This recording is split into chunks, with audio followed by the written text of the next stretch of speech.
اور عمران خان نے اگر کوئی ڈیل کرنی ہوتی 3 سال پہلے ان سے ڈیل کر چکے ہوتے. اس اسٹیج پہ ہم ان کی صرف ہیلتھ کے بارے میں کنسرن ہے. یہ ایک کانٹروورسی چل رہی ہے. اگر میرے پیٹرین پیج پہ جائیں تو وہاں پر بھی آپ کو اس کے حوالے سے بہت سے کامنٹس ملیں گے. فار انسٹنس اصغر بلوچ ایک صاحب ہیں جو اکثر کامنٹ کرتے ہیں, بہت ہی مناسب کامنٹ کرتے ہیں. انہوں نے یہ کویشچن اٹھائے, میں نے اس کا جواب بھی دیا ہے. ان کا کویشچن یہ ہے کہ اگر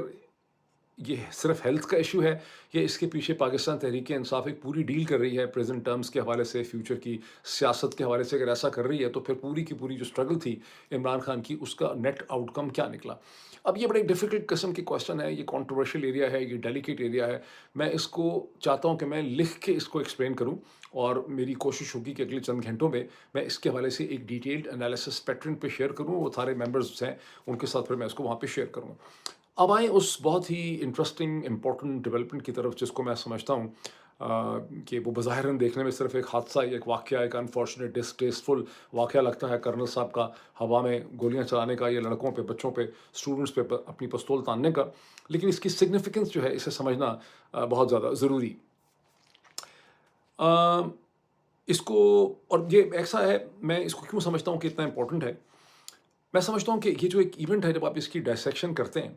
تو اس سے آپ کو پاکستان کے مستقبل کے خطرات اور کس قسم کے چیلنجز ہیں پاکستان کی ریاست کے لیے اور معاشرے کے لیے, ان کا آپ کو بخوبی اندازہ ہوتا ہے.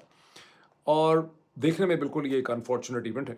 میڈیسن کے اندر آپ میں سے وہ تمام لوگ جنہوں نے اسکول کے لیول پہ, کالج کے لیول میں بایولوجی پڑھی ہے, تو کبھی نہ کبھی کسی اسٹیج پر ہر میڈیکل اسٹوڈنٹ اس سے واقف ہے, ہر ڈاکٹر اس سے واقف ہے کہ آپ کہیں پر بھی کسی چھوٹا سا ایک ٹیشو لیتے ہیں, جیسے اسکول کالج میں کھیرے کا ایک ٹکڑا لے کر اس کو مائکروسکوپ کے نیچے رکھ کے اس کے اسٹرکچر کو ایگزامن کیا جاتا ہے, تو چھوٹا سا ٹکڑا لیا جاتا ہے. کبھی ٹوتھ پک جو ہے اس سے ایک ٹکڑا لے کے اس کو مائکروسکوپ کے ذریعے دیکھتے ہیں. بہرحال میڈیسن کے اندر تو ہم چھوٹا سا ایک مائکروسکوپک سا بالکل ذرا سا ایک ٹکڑا کہیں اسکن کا, باڈی آرگن کا, کولن کا, اسٹومک کا, جسم کے کسی بھی حصے کا, اس کو لیتے ہیں جس کو عرف عام میں لوگ بایپسی کہتے ہیں. اور یہ بایپسی بہت چھوٹے سائز کا ہوتا ہے, مائکروسکوپک ٹکڑا ہوتا ہے. اس مائکروسکوپک ٹکڑے کا جب ایگزامینیشن کیا جاتا ہے, اس کو اسٹڈی کیا جاتا ہے, تو پھر آپ کو پتہ چلتا ہے کہ اس وقت جسم کے اندر اور کسی آرگن کے اندر, فار انسٹنس کڈنی کے اندر یا بون کے اندر یا لیور کے اندر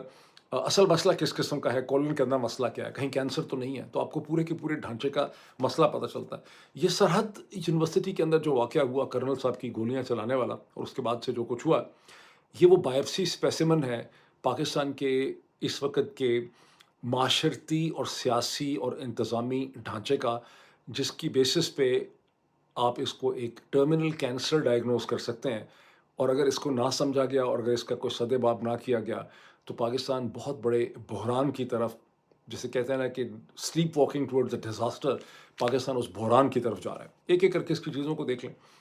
بیسک ایونٹس کیا ہے کہ کرنل صاحب کو ان کی بیگم صاحب جو ہیں, جو پھنسی ہوئی ہیں بچوں کے, اسٹوڈنٹس کے ایک ہجوم میں, جو خود بھی ایک فیکلٹی ممبر ہیں اس سرحد یونیورسٹی کے اسلام آباد کے کیمپس میں,